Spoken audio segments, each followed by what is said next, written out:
Hello everyone. Today we will discuss interval estimation.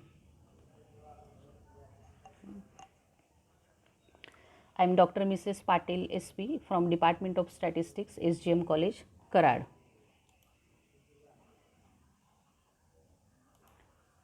First we introduce interval estimation. In statistical point estimation problem, by taking sample size larger and larger, one can obtain an estimator which will be quite close to the true value of parameter in some sense with a very high probability.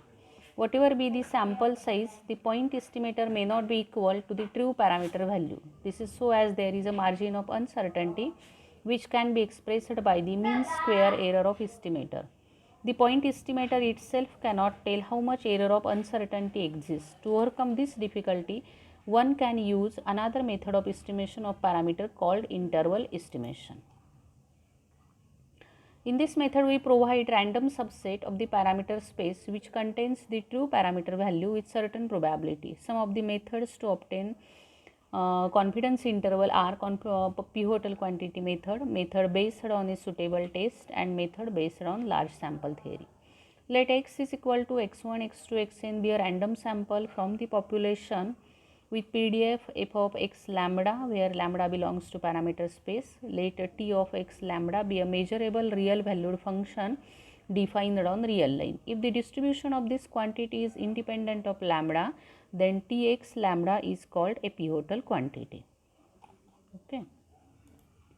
If tx lambda is a pivotal quantity, then for any given tau where 0 less than or equal to tau less than or equal to 1, one can find t1 tau and t2 tau not necessarily unique, such that probability that this pivotal quantity lies in between these two intervals is greater than or equal to 1 minus tau. If tx lambda is monotone in lambda, then for every x belongs to real line, then we transfer this pivotal quantity in this way. Hence we have probability that lambda means our parameter lies in between these two lower limit and upper limit, which is greater than or equal to 1 minus 2 for all lambda belongs to parameter space. Therefore T1 T2 is 1 minus tau level confidence interval for lambda. If the distribution of Tx lambda is continuous, one can find limits T1 tau and T2 tau to get exact confidence coefficient 1 minus tau. If Tx lambda is not monotone in lambda, then for each tau it may not be possible to obtain a confidence interval by inverting the pivotal quantity. Sometimes it may not be possible to invert also. In many problems, pivotal quantity can be found easily if a random sample is coming from continuous distributions. Then existence of pivotal quantity is guaranteed in most of the situations.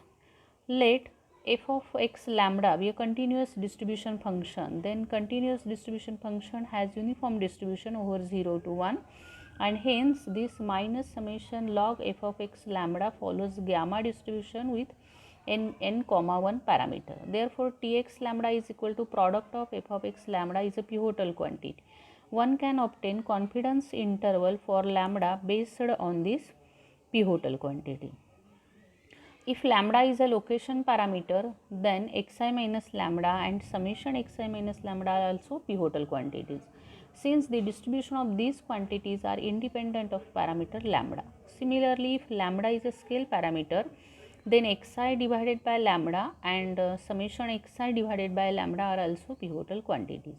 Hence, one natural question arises that which pivotal quantity is to be chosen to construct the confidence interval, but one may choose that pivotal quantity which is based on sufficient statistic.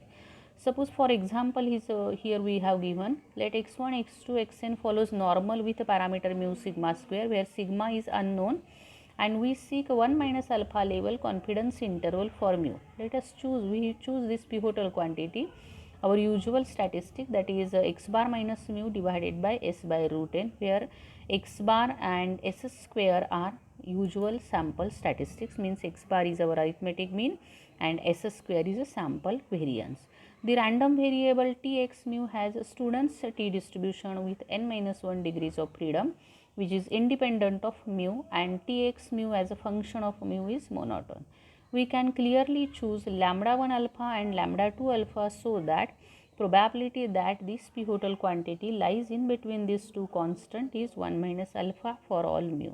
Solving this, we get lower limit is equal to x bar minus s divided by root n lambda 2 alpha, and upper limit is equal to x bar minus s by root n lambda 1 alpha.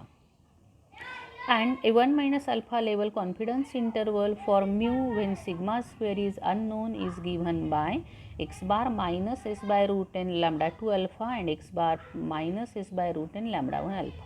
Here in practice, one can choose lambda 2 is alpha equal to minus lambda 1 alpha is equal to T distribution with n minus 1 alpha by 2 degrees of freedom.